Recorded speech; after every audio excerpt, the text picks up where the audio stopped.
Watchers in the Fourth Dimension. Is no one interested in history?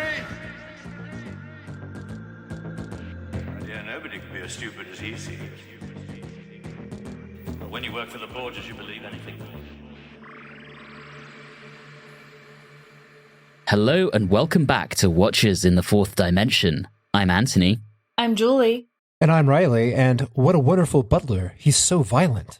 This episode, we're off to the City of Death itself, otherwise known as Paris. Before we discuss that, though, Riley's going to take a look at the mail. Over to you, Riley.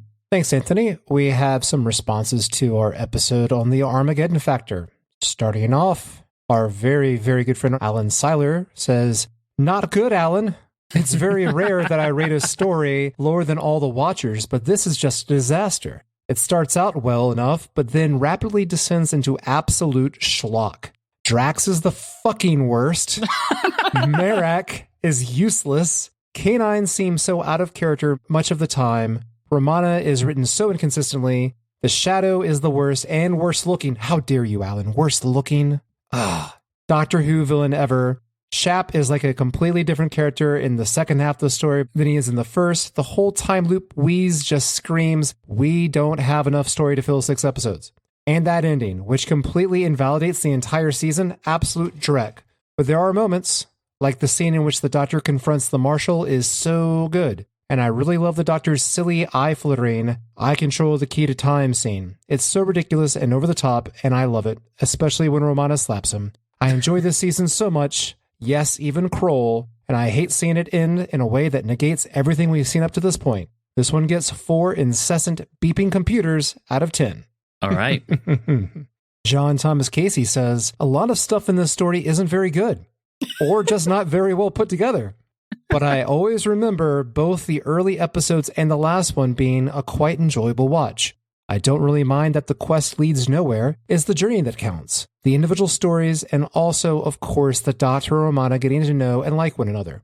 The idea that the Black Guardian actually instigated the whole thing is certainly something I considered before, and I agree that it seems to make sense. Either that or the White Guardian just got someone else to do his dirty work for him. But I actually like the notion that the whole thing was a setup, and don't think it needs to mean that Romana was some sort of evil sleeper agent or something. After all, the Guardian did want the quest to succeed, so would theoretically have been helping the Doctor along all this time. It doesn't really explain the Shadow and his efforts, though.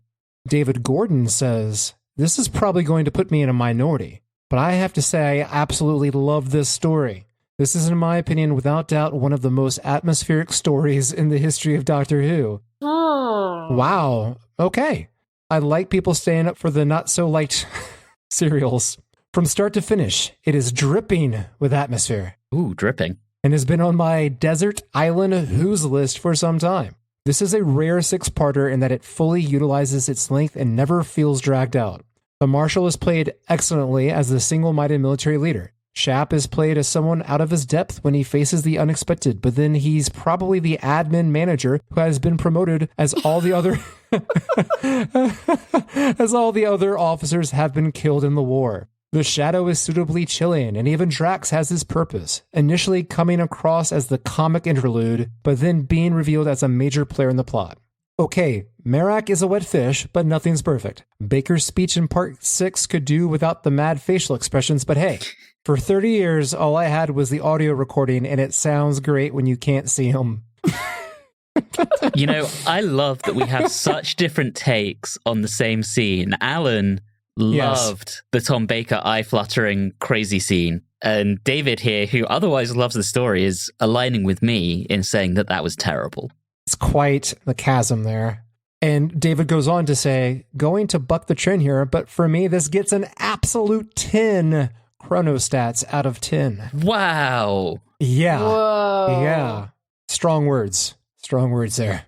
Keith Burton says, this starts off okay, but gets repetitive. Listening to the commentary with Mary Tam and John Woodvine is an experience. Woodvine zones out once the Marshal gets stuck in his time loop. Mary Tam is an absolute trooper and keeps going through all 6 episodes. For the books, Terrence Dix trims the whole thing down to 100 pages and makes it move along quite briskly. It was the second book that little child me ever bought. Aw. Because of how stunning Romana looked on the cover. And it's another example of the book being better than the episodes. I might consider having to read a book of a Doctor Who serial. I would like to know what that experience is like. I have a few you can borrow. Oh, okay. Yeah, I was about to ask. I had a feeling you must have read one. Yeah, I tended to sway more towards the original fiction, but I do have a few of the Target novelizations, both original prints and some of the more modern reprints. So you can definitely borrow one. Did you have one of the Sensorites? I don't think so, but I'll check for you. I have a Peladon one. I don't remember which one. Oh, great. Oh, well, I am behind the curve here. Well, moving on, Kieran James Evans says, look, it has problems. But fundamentally, I have a decent time watching it. It needs to lose a part or two, but other than tightening up the story, I wouldn't change much else. The slow pace makes you notice the issues more. Anyway, as I prefer it to the previous one, this gets 5.5 times before fire gets dull out of 10. Austin Patterson says, Armageddon Factor is definitely not the climactic serial we were hoping for with this season. There it is. It has some good moments, like the beginning and that scene where the fleet of 6 ships is getting destroyed. But yet, it goes off the deep end real quick. I do like the concept of the time loop, though. However annoying the repetition of fire may get, 6 out of 10 campy death scenes. Oh, and we have our friend Beardo Beatnik, who says, as per usual, a great time listening to you three. Thank you. This story is so anticlimactic to the Key Saga, I only rewatch it when I need to fall asleep. 4 out of 10 lame megalomaniac plots for power. And then he replies again, and just to point out that he wanted to thank us so much for all the Drax hate. You're welcome. Yes, that definitely needed a second reply. You cannot leave that off. That had to be included. And rounding out our mail, Citrine Dragonfly says, due to the availability of VHS tapes back in the 90s, this was actually the first story from the Key to Time that I saw. Wow, and it was the last one. I watched so much classic Who out of order growing up. I remember liking this one well enough, but being confused in places. I had to grab my paperback Doctor Who program guide to find out what had happened leading up to the story, and being disappointed that the Key itself wasn't more of a feature in a season name for it. But I loved Romana the moment she appeared on screen. Absolutely. 5 out of 10 False Guardians. And that is the end of our mail. Very quickly, I love the fact that Kat, also known as Citrine Dragonfly, had very much the same experience I did growing up, watching a lot of these stories in some random order based on which VHSs we acquired, and having a paperback program guide to kind of refer to it and figure out the context of stuff. Mine was the television companion. I love that there's someone out there listening to us who I sort of connect with over that. That's really cool. Well, Riley, thank you for aggregating and reading out all of that. As a reminder to our listeners, we really do love getting your feedback, thoughts, comments, and questions. And as you've just heard, we do try and read out as many as possible on the show. So please do get in touch. You can contact us through Facebook, Instagram, and the platform formerly known as Twitter at Watchers4D, or you can email us at watchers4d@gmail.com. And while we're on the subject of asking you guys for favors, we would love it if you subscribe to the podcast, if you're not doing so already, and dropped us a review or rating on your podcast platform of choice. Both of those things really do help us out in engaging with new listeners. Now, heading behind the scenes on City of Death. This serial was originally to have been written by David Fisher, who we previously saw writing both The Stones of Blood and The Androids of Tara. Having enjoyed his previous contributions, producer Graham Williams approached him to contribute another literary parody. Fisher had just finished work on the third serial for season 17, The Creature from the Pit, which we will talk about next episode. But the target of this literary parody would be Herman Cyril McNeil's detective, Bulldog Drummond, who I've never heard of before, but what can you do? Fisher was commissioned to write a story that was originally titled The Gamble with Time, in which gambling would have been a key element. It was originally planned to be set in Las Vegas in Nevada, but this soon pivoted to a multi-location story set between Paris and Monte Carlo. Fisher's concept was that the Doctor and Romano would be paired with Pug Farquharson, who was meant to be a private eye. Bulldog, Pug. Yeah. At this stage, the cafe artist was named Bourget, and he was one of Count Scarlioni's people. Scarlioni was a Sephiroth, and his 1920s incarnation went by the alias Carl Jaspers Scarlioni in reference to Bulldog Drummond's nemesis, Carl Peterson. Captain Tancredi was the first of Scarlioni's splinters met by the Doctor, who was rescued in the 16th century by K9. Professor Kerensky was originally meant to be a more malevolent figure trying to kill the Doctor, Romana, and Pug with poisonous gas. Following the theft of the Mona Lisa from the Louvre, the Doctor, Romana, and Pug followed the trail of Scarlioni and his accomplice, Baroness Heidi von Kleist, to a casino in Monte Carlo, where they were using time devices to cheat the gamblers. A new ally was gained in the form of Anne Greenleaf, one of the victims of Scarlioni's scam, who Pug rescued from a suicide attempt. Whoa, buddy. Yeah. The Doctor and Romana ultimately discovered that Scarlioni was trying to journey back to prehistoric Earth and prevent the explosion of the time bubble which scattered his splinters throughout Earth's history. Scarlioni believed that radiation from the accident was responsible for the destruction of his people. He relented after the Doctor realized that the culprit for the destruction of his people was actually the common cold virus, to which the Sephiroth had no immunity. Yeah. So you can kind of see some of the elements that made it into the final version of the story, but there's a lot there that was nixed as well. Anyway, with parts of the story set in France, it was suggested that location filming could take place in Paris. The show had never been before filmed outside of the United Kingdom, and Williams thought that this could be great publicity for the show. Production unit manager John Nathan Turner confirmed that filming in Paris could be done on a similar budget to the cost of recreating it in the studio. However, this did mean some changes would have to happen. Firstly, the story would have to take place in the modern day, as it would be impossible to redress the French locations to give the impression of a 1920s setting. And then many of the sequences set in Monte Carlo would need to be relocated to Paris in order to justify the trip. Williams agreed to these changes as he was generally unhappy with the scripts. I wonder why. He felt that Fisher had sacrificed writing good Doctor Who in order to focus on the Bulldog Drummond parody. He was also uncomfortable with the story's focus on gambling, particularly a sequence which saw the Doctor cheat at the casino to help Anne. Well, let's be honest, the Doctor does that all the time. True. By this stage, Fisher was experiencing some turmoil in his personal life. He was going through a divorce, and he was unable to carry out the necessary revisions.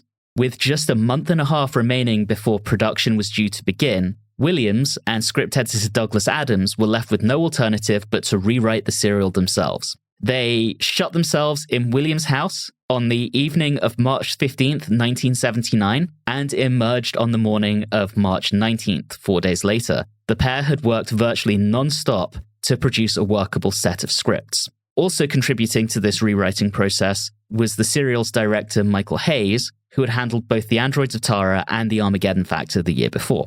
Beyond changing the setting and eliminating the gambling elements, Williams and Adams made several other changes to the scripts. Pug Farquharson and Baroness Heidi von Kleist became Duggan and Countess Scarlioni. The name Scarlioni was just another one of the many aliases used throughout time by the alien Scaroth. Anne Greenleaf was eliminated entirely, as were Torath and Zorath of the Sephiroth. K9 was also removed from the scripts due to the logistical complexities of operating the prop while filming in Paris. And the shift in the adventure's focus meant that the Gamble with Time was no longer a suitable title, and the serial was instead dubbed Curse of the Sephiroth. With such heavy revisions, Fisher felt that he should not receive an on-screen credit for the story, and it was agreed that the David Agnew pseudonym to which the Invasion of Time had previously been credited should once again be used here. This helped hide the fact that both the show's producer and script editor played such a large role in writing the scripts, which was a practice that was generally frowned upon at the BBC at the time. It was also agreed that Fisher would retain 3/4 of the rights to the scripts, and Adams would retain the final quarter. Of course, before we talk about filming, a quick note about Michael Hayes' core team. We obviously have the 59th contribution of Dudley Simpson as composer. Richard McMahon Smith returns to the show as designer for the second time. We previously saw him working on season 16's The Armageddon Factor. And as co-costumers, we have Doreen James and Jan Wright. The former had handled costumes for the Androids of Tara, and the latter is making her first contribution to the show, and she would also produce costumes for shows like Heidi High, It Ain't Half Hot Mum, and Miss Marple. Now, there's a little bit of a story with the costumers and why we have two of them, which we'll get to over the course of the remainder of this segment. On April the 30th, 1979, filming officially commenced when a minimal crew, plus Tom Baker, Lalla Ward, and Tom Chadbourne, who was playing Duggan, traveled to Paris. Things immediately took an unfortunate turn as Lalla Ward had a falling out with costume designer Doreen James, who Lalla blamed for the loss of the red shoes that she was meant to wear. The relationship between the two women was already frosty. There'd been a disagreement over how Romana should be dressed. Doreen James apparently wanted Romana to wear a silver catsuit, but Lalla Ward had already got upset with June Hudson and her costume design for Romana in the next story, The Creature from the Pit. So Ward just went over James's head and spoke to Graham Williams. And Graham Williams sided with Lalla Ward and agreed to her suggestion of a 1920s-style schoolgirl outfit. Another issue they ran into while filming in France was a French bank holiday, May the 1st, or La Fête du Travail, and many places started closing on April the 30th, which was a Monday, May the 1st being the following day. With filming scheduled to start at the Denis Rennes Gallery, the production team arrived to find it firmly shut. Our director decided to proceed regardless. Rather than have Tom Baker enter the gallery as originally planned, Hayes would simply show the Doctor walking up to the front doors and then cut to the interior, which would then be taped in the studio. Unfortunately, during one take, Baker pushed on the doors forcefully enough to set off the burglar alarm. Cast and crew quickly dissipated, and John Nathan Turner was left to explain the situation to the police. Amazing. Now, this holiday had other unforeseen consequences. The material set in around the cafe was supposed to be filmed on May the 1st at the Café Coquille Saint-Jacques. However, it transpired that this establishment too was closed for the holiday, and its owner refused to open it for the Doctor Who crew. Ultimately, the scenes were instead mounted at the Notre Dame Brasserie, and since this building would not match the sets being constructed for the serial, Hayes tried to show as little of it as possible. Also filmed on this day were some sequences near the cathedral itself, but the picture quality was too poor for the footage to actually be used. How did they not know it was a holiday? I know. It was before the internet, and, we Brits don't love the French that much.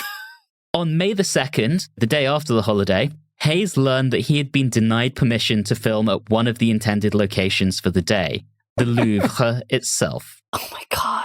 Frustrated, he decided to ignore the Louvre administrators and hastily captured the required material anyway. Fuck you, I won't do what you tell me. The final day in France was May the 3rd, when filming took place at various Parisian roadways and on the metro. By now, the crew was fully aware that the burgeoning relationship between Baker and Ward had developed into a full-fledged romance over the course of their French excursion. Oh, no. Oh, boy. Yeah, we got some behind-the-scenes hanky-panky here, guys. Okay. Meanwhile, the cast and crew had unexpectedly encountered Douglas Adams in Paris. Graham Williams was under the impression that his script editor was manning the production office back in London, but Adams had been persuaded by Destiny of the Daleks director, Ken Grieve, to travel to France to discuss the Dalek story with Williams. This expedition quickly turned into a continental pub crawl.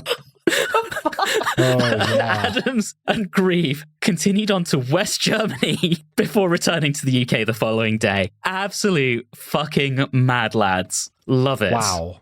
All right, by the end of May 1979, we returned to studio filming in London, and an abrupt end came to Doreen James's involvement with City of Death and with Doctor Who as a whole. Her relationship with Lalla Ward had continued to deteriorate since they clashed horns in Paris, and at the conclusion of the first studio block, James informed Williams that she was quitting. She had actually been scheduled to design costumes for Nightmare of Eden, which was meant to be the 4th story of the season, and Sharda, the 6th. For both of those, she'd be replaced by Rupert Jarvis, but to fill the rest of this slot with City of Death, they brought in Jan Wright to take over her duties. The rest of the filming proceeded without incident. The finished serial was broadcast between September 29th and October 20th, 1979. This time frame coincided with the final weeks of an industrial dispute which had kept ITV, the BBC's commercial competitor, completely off the air for 2 months. Gotta love that strike action. As a result, the serial had ridiculously high ratings, averaging nearly 14.5 million viewers per episode, and reached a peak audience of 16.1 million for its final episode. These were the largest viewing figures ever attained by Doctor Who. And alternate audience measures put the viewership for the serial closer to 20 million people. That's insane. Before we discuss the story, the short summary is with Riley this episode. Over to you, Riley. Thank you. This cover, poorly sung with a lower technical difficulty, goes out to the best-dressed alien in all of Doctor Who. Well, you can tell by the way I sell my art, I'm an alien, a Jaggeroth. Painting faked and made to buy. I've got green skin and just one eye. Now it's all right. It's okay. I sold one just the other day. You can try to understand what's behind my evil plan. Whether you're Duggan or whether you got a small grin, you're planning a crime, planning a crime. Feel Paris breaking and everybody shaking. We're planning a crime, planning a crime. Ah, ah, ah, ah. I'm not going to go to those notes. I like to sing. Wow! Yes, thank you. There we go. All right. Thank you for coming in at the end. That is our short summary. Before we dig in, there is one little experiment I wanted to do with this story. Now, at work, we have been exploring the use of AI more and more in our work. Oh dear. Oh no. So, because I was curious as to how it would turn out, and I do not think this is anywhere near as good as what Riley did, Thank you. I asked ChatGPT to write me a humorous short summary of the Doctor Who serial City of Death. And this is what it gave me. In the Doctor Who serial City of Death, the Fourth Doctor and his companion Romana take a romantic trip to Paris, but it quickly becomes a time-traveling romp of epic proportions. They discover that a time-traveling alien named Scarroth has hatched a scheme to save his dying race by causing the Mona Lisa to be stolen, because obviously that's the key to world domination. Scarroth's plan involves creating multiple versions of himself throughout history to fund his intergalactic getaway, but it all goes sideways when he realizes that causing the Mona Lisa to vanish will actually mess up the timeline in a big way. The Doctor and Romana have to dodge a range of absurdly campy villains, including a particularly memorable art dealer and an overzealous Parisian police officer, all while trying to prevent history from being rewritten in the most absurd fashion imaginable. In the end, it's a race against time to ensure that art history and Paris are saved from a very peculiar fate. How did it get it so wrong? I know. So much wrong. This was Wow. originally a little experiment that I wasn't planning on reading out on the show. But you're right, it's very wrong, and I thought that was too hilarious to not draw attention to it. So, moral of the story, do not rely on AI. Also, I feel pretty comfortable because now I know I have a lot of job security on the podcast. Yeah, I'm not replacing either of you with AI anytime soon. No, we would never actually think about that. We are strong proponents of using real people for things. So let's talk about it. Part 1. Is it just me, or does this start off like a Bob Baker and Dave Martin story? It did. Now that you say it, I absolutely see it. Yeah, I was like, wait, were they even involved in this? No? What? The immediate cut, once I saw Alien Planet, that spaceship, and that alien, or what I thought was an alien planet, I thought that no matter what happens for the rest of this serial, this is an 8 minimum. And then we went to France, and now it's a 3. We'll see if it goes up a little bit. But hey, you know what this serial really has going for it? It's in France, but there's no speaking French characters. That is a really big plus in my book. Are you sure you're American and not British? Oh no, I agree with Riley on this one. So the Americans are also not the biggest fans of the French. I don't think we'll be cracking into the French podcast charts anytime soon. We start out in Paris with the Doctor and Romana talking nonsense to each other about how wonderful Paris is and how it has a bouquet. Good Lord, they have very different feelings about Paris to me. I do not like Paris at all. If it was up to me, I would never go to Paris again. Anyway, I've got that rant out of the way. I'm going to leave that aside for now. Well, I was going to ask about Romana's outfit and ask why it looks like a private school uniform. But then in our behind the scenes, you explained to me why they went with that. I guess it's because they couldn't think of anything quicker Well, it's to better. replace a silver cat suit. Yeah. Yeah. It's adorable. Yeah, it works. It works. I just want to boop her on the nose. Note, this is very different to my reaction to Romana last season. Yes. And while we're on the topic of the setting, we immediately get hit with a lot of music. And I don't know about our resident music critic. I think this music is incredibly, incredibly good. It goes back and forth to me. if I were just listening to the music itself, it's fabulous. It is wonderful. And there are certain moments where it fits, but every once in a while, it's like he goes through this musical phrase and it feels like the scene should end, but they keep filming and keep going. So then he has to continue with something else. And then I'm like, oh, it doesn't fit anymore. Go back to what you were doing. So I mostly love the music, but every once in a while I'm just like, that took a weird turn for just 10 seconds and then we're back to good. Yeah, and I want to touch on that, Julie, because they are not just with the music, but with the scenes of Paris and just those big shots, those panning shots. Mm-hmm. Get over your fucking selves. It's just Paris. It is the first time they've done overseas filming.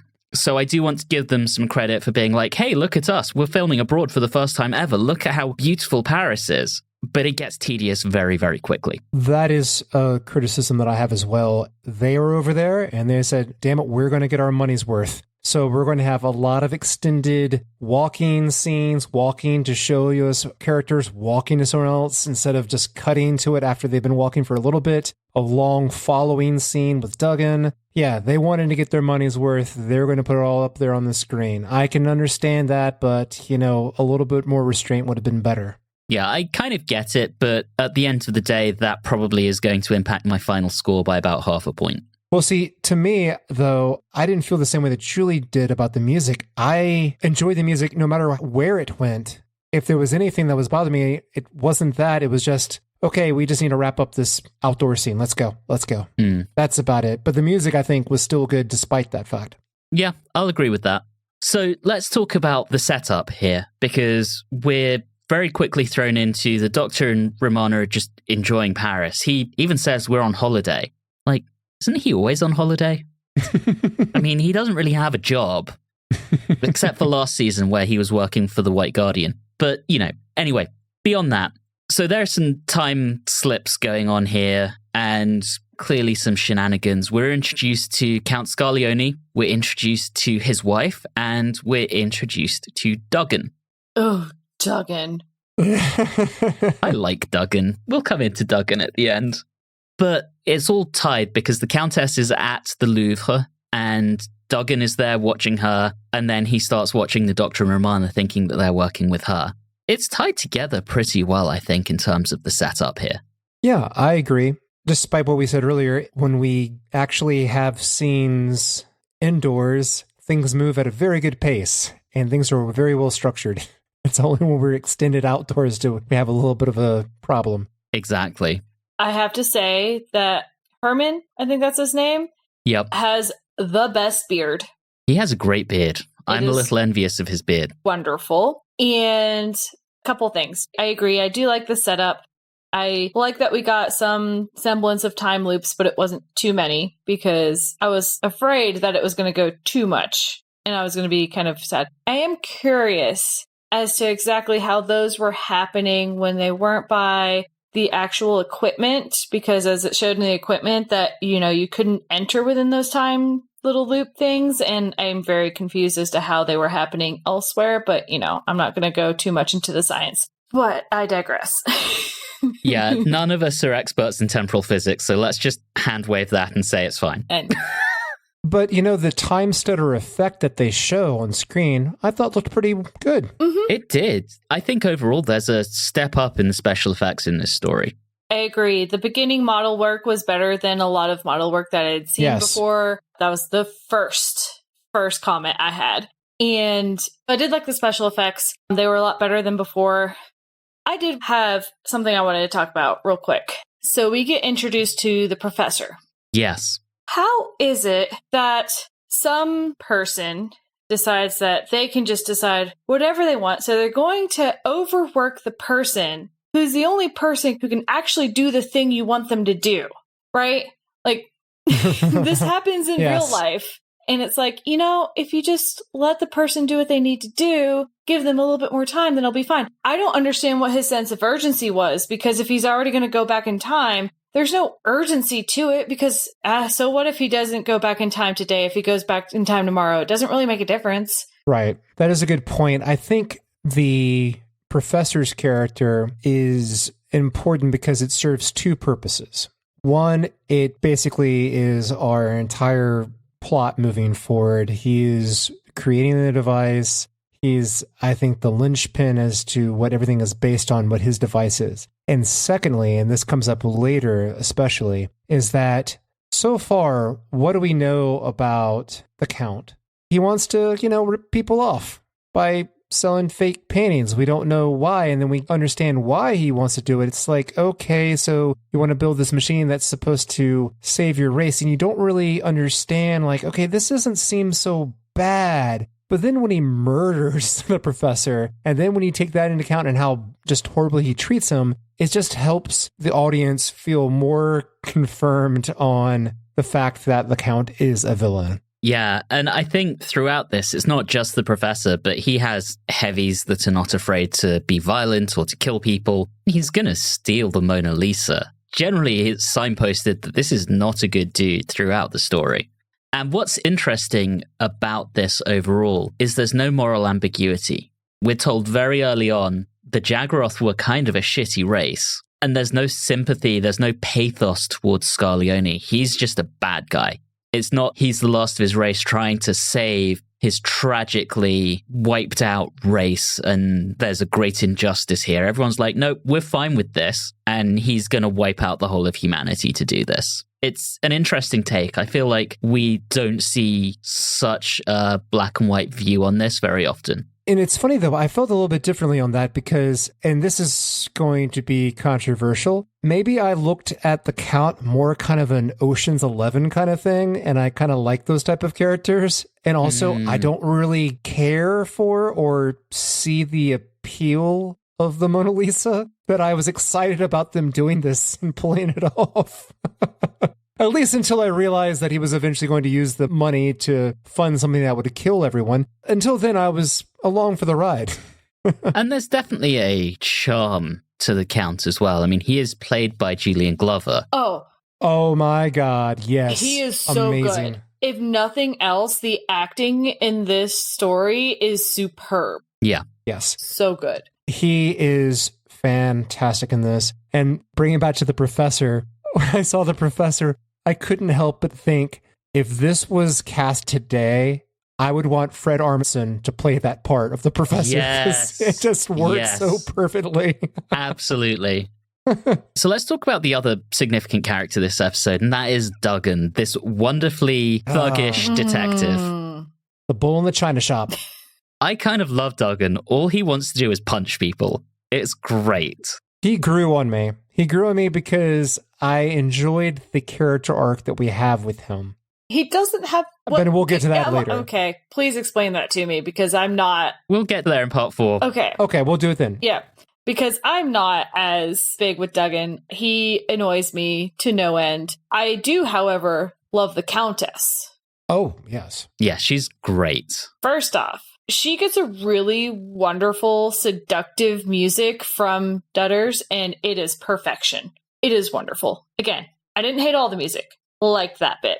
And I liked her progression through the story. Mm-hmm.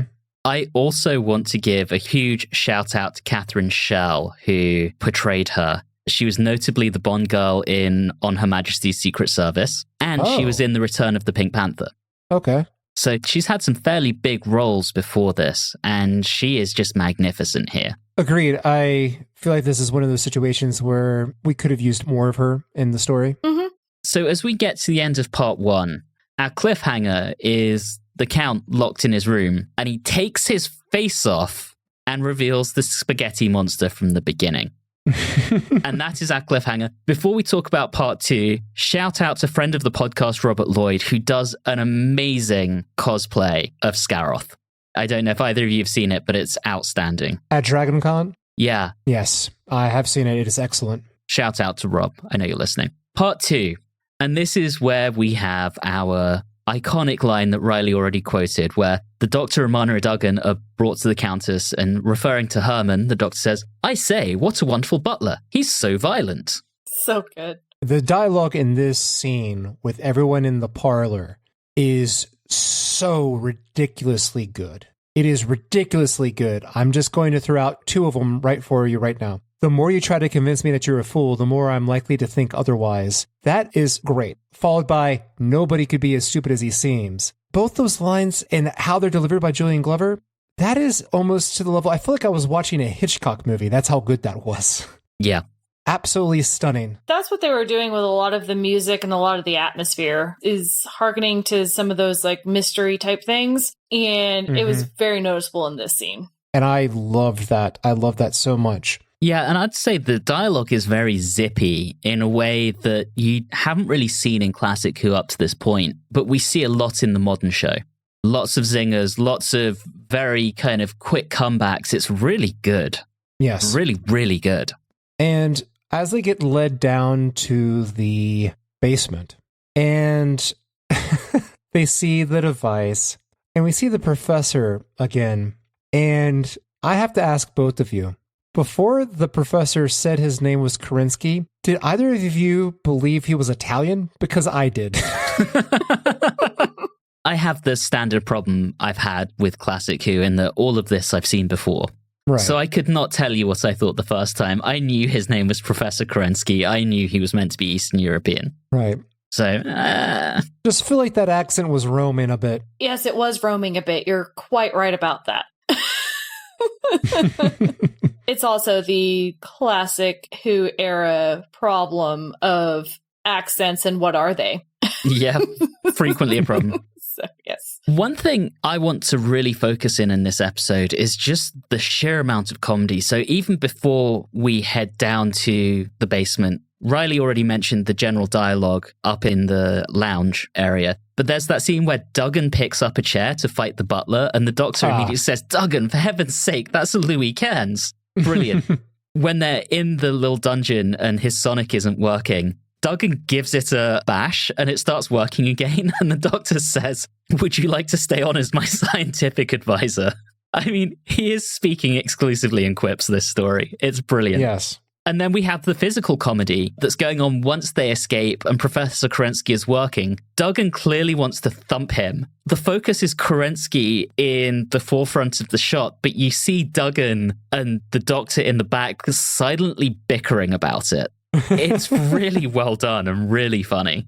Yeah, there's a few things that I'm going to point out that were not as well done. So when they're still locked away and they light the lamp, but it's illuminating from behind them, I have a lot of questions on how that lamp works. And even just in general, I think some of the camera shots and angles were kind of interesting. And I noticed it a lot with some of the outdoor shooting, but again, they were just trying to do as much as they possibly could because Paris. But yeah, there's a few camera angle issues that I'm like, that's a decision that we made. The lamp lights behind them because it's close to Kerensky's device and it's causing a time dilation. There you go. Fixed it for you. Oh, yes. Thanks. Did you also hear that we got a reverse of the polarity? I did. Oh, yeah. What a callback. Brilliant. Oh, man. Kerensky's used the device to age the chicken from an egg, and then the doctor reverses the polarity to reverse time. So I really like the use of that. It's a nice throwback, and it actually works here. And I believe now we are getting to the point where we find the stash of extra Mona Lisas. With Duggan just Supermaning into the wall. MVP. Or, no, not Supermaning. Kool-Aid Breaking Manning. through and bending in it, yeah. Kool-Aid Manning into the wall. Sorry. Yeah.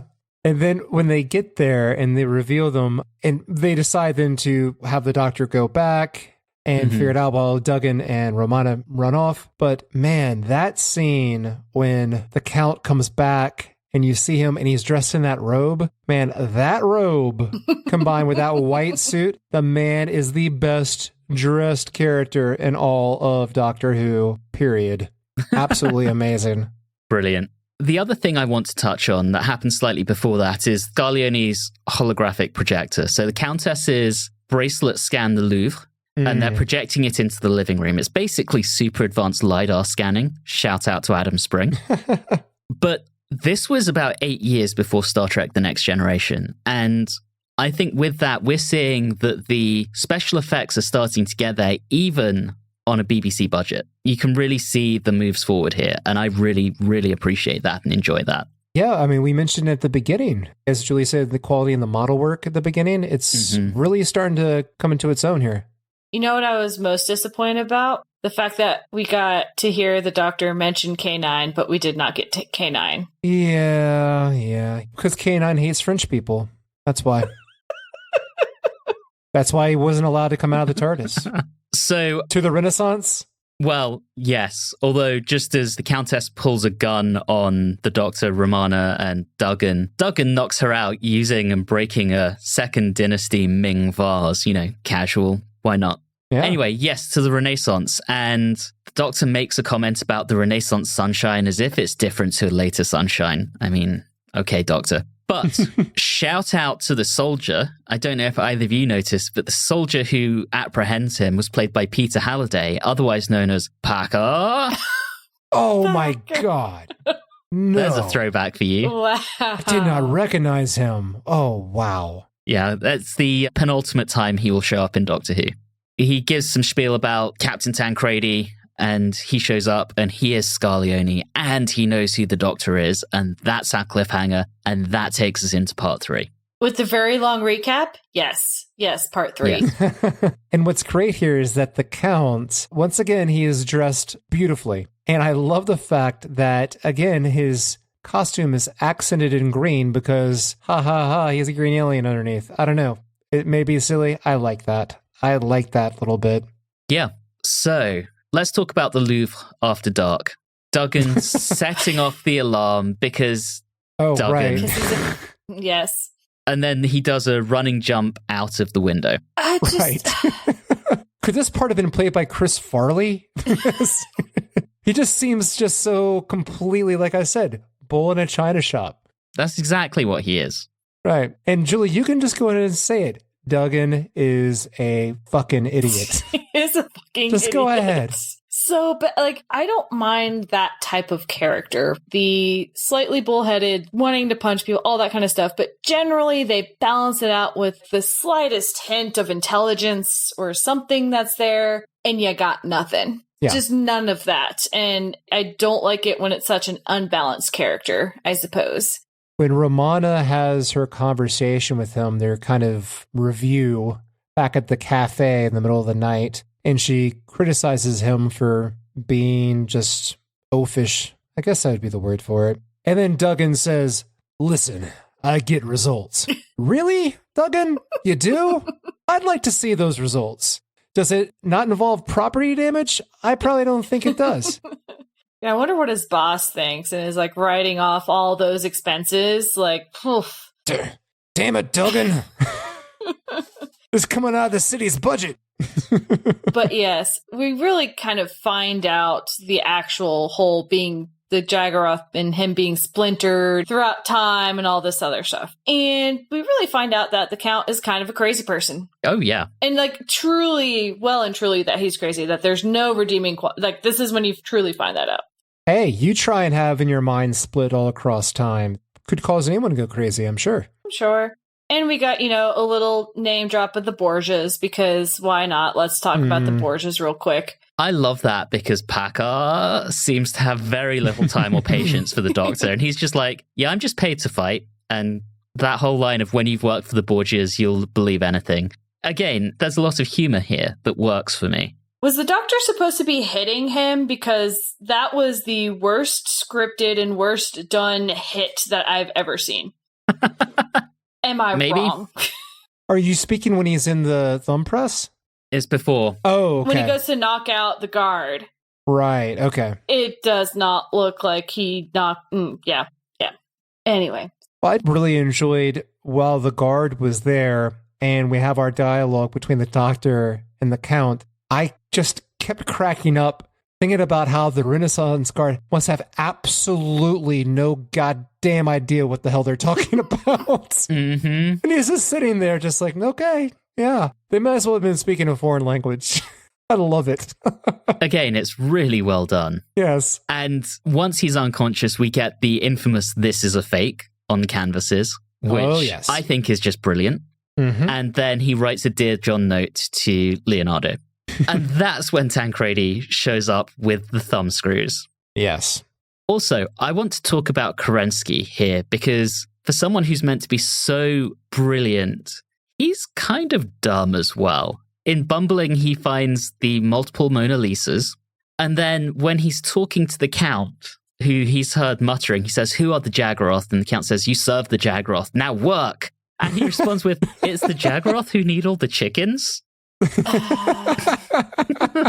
Yeah, everything is fine. I also had another question. Okay, so they were talking about needing a lot of money to continue funding all this and everything. And he brags about the fact that they're going to get $100 million. And I'm like, for 7 Mona Lisas? I feel like you could get $100 million for 1 Mona Lisa. Inflation, Julie. In 1979? I still think $100 million is selling it kind of short for 7 of them. Maybe I'm wrong. Tune in at Art Prices Throughout History, our new podcast, while we discuss how much a Mona Lisa in 1979 cost. Well, I will tell you in 1962, and Google gave me this very quickly, so shout out to Google. It was insured for $100 million in 1962 for one of them. I'm just saying. Yeah, but did Google give you that answer by AI? We've already had bad experiences with that this episode so far. That is the information on a Wikipedia entry. Ah, fair enough. And apparently with inflation, that is equivalent to around $1 billion today. Oh. So I bid 20 quid. I never said it was worth it. I just said it was going to be worth more. I'd like to jump to what I thought was a very interesting part where I don't know if you guys will agree with me on this one. So Romana's had her little adventure with Duggan. Mm-hmm. And it is at this point we have a scene where on her own, Romana deduces exactly what's going on here. Yeah. And while some people I could see arguing that as cheap in order to get her back involved into the doctor's plot, because basically we had 2 subplots separating, I really enjoyed it because it really just emphasizes that this is Romana. Remember her from last season? She's smart. She can figure things out. She's on the doctor's level. Mm-hmm. It's the same companion as the one you saw last season, just a different actress. Yeah. Yeah. Yeah, I noticed that too, and I really like that, Riley. And then while we get back there, and if you don't mind, I'd like to get to the very sad ending of part 3. Oh, yeah, with Kerensky, yes. I was all along for the ride with Scarlioni or Boyardee or whatever you want to call him. But when he killed Kerensky, man, I was there. I was like, yeah, steal a Mona Lisa, sell it to some rich jerks. But then you have to do that for no reason at all just to prove that this device is dangerous when you know that the doctor and Romana recognize that it is in fact dangerous. Just wanted to be cruel, man. No good. And the cliffhanger is literally him smiling after he's aged Kerensky to death. He is so vicious. Hashtag justice for Fred Armisen. That said, I do wonder why the doctor didn't just simply reverse the polarity at any point and bring him back they did with the chicken. But was the chicken taken to death, though? I don't think the chicken was just brought to be an adult chicken. Maybe once you die, it can't bring it back. That's a good point. How I looked at it. Yeah, I think you're right. All right, part 4. Scarlioni's threatening to do the same thing to the entirety of Paris unless Romana tells him how to stabilize this thing. It's fine. Go ahead. Just Paris. It's all right. Yeah. Just Paris. I mean, yeah, we're fine with that. I would sacrifice Paris. Sorry, anyone who listens who cares. I really enjoy that conversation between Scarlioni and Romana with Duggan in the background, and they're talking about being aliens, and Duggan's just standing there like wide-eyed, like, what the fuck? Neither of them's human? What? Anyway, we find out that Scarlioni, the 12 versions of him, have worked through history to push forward the human race and progress us so that he can get to his ultimate goal. And he did it through one person. I have a lot of questions because if he was doing this throughout all of history, I feel like that he'd have an entire company that was dedicated to this. Or I hate to do it to this cereal because I really do enjoy this cereal. Or instead of coming up with a plan of forging Mona Lisas, just invest $1, $100, 200 years ago, and just, there you go. There's your $100 million. Just got to wait a while. That's all you got to do. Yeah. Yeah. Yeah. I mean, you don't need to make it that complicated. You have time. Okay. The Doctor comes back and encounters the Countess. And she has a first draft of Hamlet, which has been missing for centuries. There's a whole quip about him having written it himself, and he recognizes his own handwriting because Shakespeare couldn't write at the time. Whatever. I think there's an interesting thing here because we've had discretion mentioned a few times, and there has been some buzz in some of the secondary writing on how did she never realize that her husband was an alien? And the general hypothesis is, the aristocracy doesn't necessarily marry for love, and certainly didn't at this time. Okay. So the consensus is that she probably thought that the Count was gay. Ah, yeah. Hence references to discretion and why she has probably never seen him naked and realized that he's a spaghetti monster. And probably assumed that the stuff that was happening in the basement was either with Herman or with the professor. So, okay. Yeah, and there is that line the Doctor says with, there is such a thing as discretion, there's also such a thing as willful blindness. She has no clue. She is completely turned away from anything he's doing because she's comfortable with the thrill of stealing priceless art and having lots of money. And then the seed of doubt he places in her to have that paid off with the unrolling of the hieroglyphics. I love that. think that is great. It's so good. I love it. It's like so dumb, but also so great at the same time. I'm like, I don't know how I feel about this. Come on, guys. See, I have to look at this where it's fun. This is so much fun. This whole serial. It's fun. It's funny. It looks good. It's got a lot going for it. So I believe now we get to a part where we have our standoff downstairs. Well, he kills the Countess. He shoots her. Right. Which is kind of disappointing because I was hoping for a betrayed lover kind of situation where she's the one that saves the day for everyone. Hang on, let me correct myself. She pulls the gun and then he uses the bracelet to kill her. Ah, that's right. Yeah. But yeah, I do like that idea, Riley. But equally, I do like how he's ultimately defeated as well. And we will get to that. We have this face-off and Duggan saves the day by forcing the door open. MVP. We have this whole thing with the device which has been rigged to explode. And I do want to say, just as the device exploded, my Blu-ray player froze up. It literally froze on that. None of the buttons on the remote was working. I had to unplug the damn thing to get it to restart. And I don't know, I thought there was a little bit of poetry in the device explodes. My Blu-ray player sort of explodes, but not really. Anyway. Cue more of the Doctor running through Paris with the line of, is no one interested in history? Which is a cool line, but it does kind of come out of nowhere and is a bit irrelevant. Yeah. I do like it as a line, though. But then we get a really nice cameo. Yes. The best cameo of all time. John Cleese and Eleanor Bron as art critics. I had no idea. I did not know this was happening.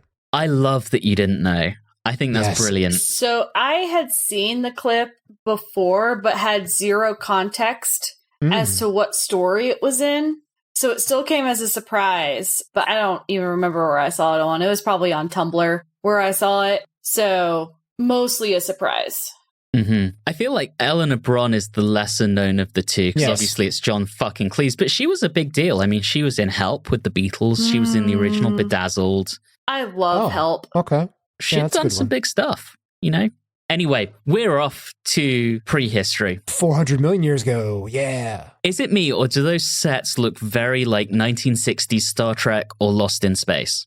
I think they look better than that, to be quite honest with you. Okay. Yeah, I mean, I had actually, just for some reason, recently rewatched some old episodes of Star Trek, the original series, and while I do enjoy that show and I like the look of things, I think the sets on this serial look better. I was actually quite taken with them. There are a couple of interesting things that happen here. In talking to Skaroth, the Doctor presents himself as the guardian of the human race. And I feel like this is, and maybe I'm misremembering, but this really feels like the first time that he is actively portraying himself as the planet's protector. That ultimately leads into, you know, David Tennant in The Christmas Invasion saying, "It is protected." That's just an interesting bit of character progression for the Doctor. Yeah. I'm sure someone's going to comment and tell me it happened like 7 stories before, but this is the first time I recall it actually happening in such explicit terms. I'm not going to lie, the whole sequence when it's like, don't press the button. And then the Count does that whole, I will change it, but like in the most dramatic, I don't know how else I can describe way. I'm like, nah, that might get camp points. It's fine. Oh yeah, there are definitely some count points coming to this story. That moment was especially that. And Duggan actually saves the day. Okay, so here it is. We're at the point. My argument is this. Is Duggan basically a jerk? Yes. Is he an idiot? Yes. But I feel like we were on a journey here.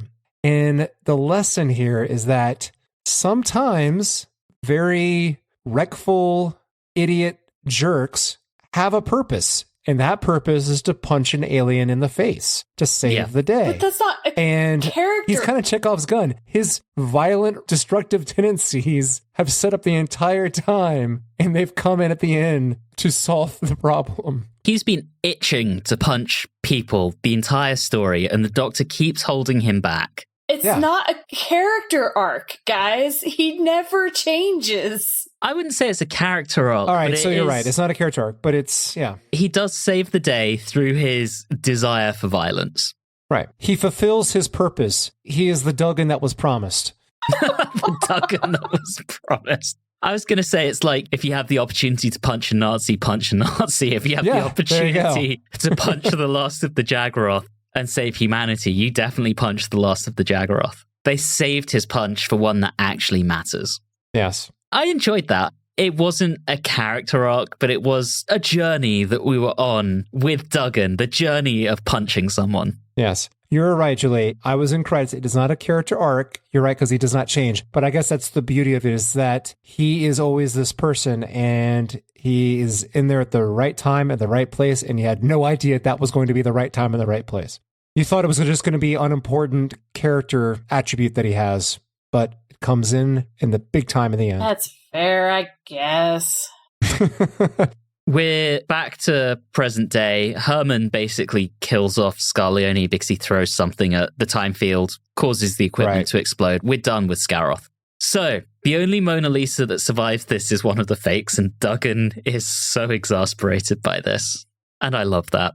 I love it. And it's funny, Anthony, that you started our discussion bringing up AI, and twice in this serial, and I wonder if this what made you do it, twice in the serial, Roman and the Doctor have a discussion about how horrible AI pictures are. And I just was thinking that, wow, here's the show being way ahead of its time, criticizing the use of AI art. You see, I wish I could take any credit for that train of thought, but no, it's literally, we were talking about it in something at work today, and I was like, oh, let me see what happens. Nah, it seeped into your subconscious. Take at least that much credit for it. All right, I'll take the win here. Yeah. So we say goodbye to Duggan. There's a shot from the Eiffel Tower, and that's the end of the story. So, before we score this one, let's do count points, because I don't think we had any I'll explain laters. There were no quarries, and there were no jelly babies. So, Count Scarlioni is enormously camp. Yes. Paris is kind of campy in itself, because it's Paris and it's the French. Yeah. Everything is a quip in this story. Like, the humor's just constant. I feel like this deserves some pretty serious count points. Okay. I'm always kind of reserved about giving too much on this. What do you say? Well, I'm looking back. We gave Talons a 6. I think this is equal to Talons in its campiness. Julie? I'm either 5 or 6. How about I'll put it at a 4 and we'll meet at 5? I'll allow it. Okay. I know that there's a solid 1 point just off of the Count's robe that he wore, just alone. Yeah. I am the keeper of the scores, so I could just say, screw you guys, we're going for 6. But keeper of the scores. In the spirit of keeping this equitable, we'll go with 5 and meet in the middle. All right, scoring this. I get to go first this time, and this is an enormous amount of fun. Does it have its flaws? Yes. As I mentioned earlier, it definitely loses half a point for the endless scenes of Paris in part 1. That's unnecessary and a little bit disappointing. Does it have a few plot holes? Yes. Julie, you kind of convinced me that it probably deserves another half point knocked off because of some of that. But the dialogue zings. The production values are really good. It is a lot of fun. There's a lot I can very easily forgive here. And as you've said, possibly the best cameo of all time in John Cleese. The cast is brilliant. Everyone is really firing on all cylinders. And yes, Julie, you thought Duggan was annoying, but honestly, I think it takes a lot of talent to portray a character that's kind of that obnoxious and aggressive for no good reason. There's an enormous amount to like here, and I think I've got to give this 9 fake Mona Lisas out of 10. Riley, let's go with you next. What I didn't care for, let's start with this. We didn't get a chance to discuss it. Maybe we will do it next serial, but I am still not sold on Lala Ward as Romana yet. We'll see. But I think how much better I would have enjoyed this if it was Tam. But so be it. While being on location is nice, as we've already raised the point, the exterior shots were too long. Way too long. Trim that back. And that's it. This is absolutely great. Happy Silly Doctor. Great villain. Great performances. Brilliant music by Dutters. I'm not joking. Probably, in my opinion, Dutter's best ever. For who? Uh-oh. Yep. I'm doing it. What? 10 sitting in the corner and furiously Jaggeroths out of 10. Wow. All right, Julie, I know you're going to bring this down a little bit. So I'm not going to lie, watching this, I wasn't a big fan. I don't think I was drawn into it as much as the two of you were. I honestly sometimes found myself a little bit bored. However, talking about it has brought me around somewhat, so I don't hate it. And I don't even think I hated it before. I just thought it was a little boring for me, even though, like, yes, I recognized the zingers and some of that, but there were just times when I was just like, all right, let's get on with it. And I think part of it was a lot of the interactions between the Count and the Professor. It was just like, okay, I've seen this before in either Doctor Who or some other form of media. But my criticisms have been pointed out. I think the music was mostly good, but I think there were parts where it didn't quite work for me. And I think there were some camera shots and some things that were not quite as well done. And yes, I did point out some of the plot holes. But that's not to say that this isn't good. So I'm going to just give this, I'll be pretty nice about it. I'll give it 8 one-eyed monsters out of 10. Okay, well, that's more than I thought you were going to give it, Julie. So talking about it helped. Otherwise, it was going to be like somewhere in the 6.5 or 7. I was at a 9.5, and you, Julie, talked me down by half a point. So you went up from us. I came down from you. You know, we're meeting in the middle here. But anyway, that gives us a story average of 9, which is respectable. That's the best we've had since the Stones of Blood. So we'll take it. That's a very solid rating. That brings us to the end of the episode. We will be back next time when the TARDIS crew encounter the creature from the pit. But in the meantime, as always, thank you so very much for listening in. And of course, have a good one.